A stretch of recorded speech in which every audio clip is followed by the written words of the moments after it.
নির্বাচনী এলাকা, সে সম্বন্ধে দু একটি কথা বলতে হয়।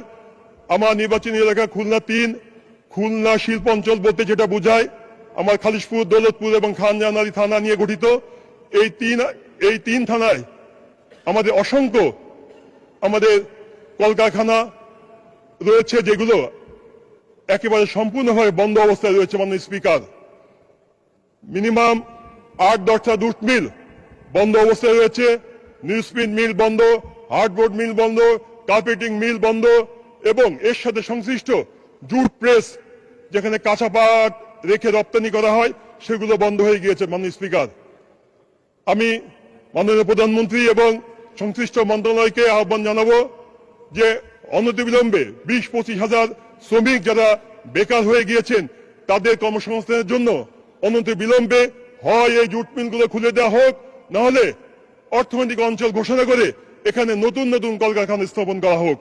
মাননীয় স্পিকার, আমার এলাকায় আনুমানিক 10 লক্ষ জনসংখ্যা অধ্যুষিত একটি এলাকায় কোনো হাসপাতাল এখনো তৈরি হয়নি।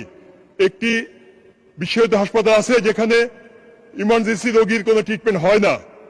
আমি স্বাস্থ্যমন্ত্রীর কাছে আহ্বান জানাবো, খুলনা মেডিকেল বিশ্ববিদ্যালয় যে প্রকল্প হাতে নিয়েছেন তা দ্রুততার সাথে বাস্তবায়ন করতে হবে, এবং অন্যান্য যেসব প্রকল্পগুলো আছে যেমন কৃষি বিশ্ববিদ্যালয়, যেমন ওখানে আমাদের একটি এলাকার দাবি মহিলা ক্যাডেট কলেজ, এগুলো আমরা আমাদের এলাকার পক্ষ থেকে আপনার কাছে দাবি জানাচ্ছি।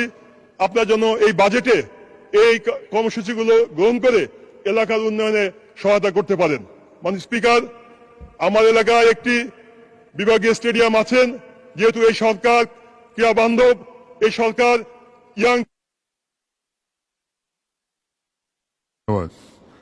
পরবর্তী বক্তা মাননীয় মন্ত্রী শেখ রবিউল আলম, সময় 8 মিনিট।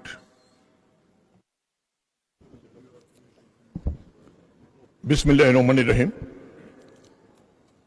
মাননীয় স্পিকার, আপনাকে ধন্যবাদ। স্মরণ করছি শহীদ রাষ্ট্রপতি জিয়াউর রহমানকে, স্মরণ করছি প্রাণের নেত্রী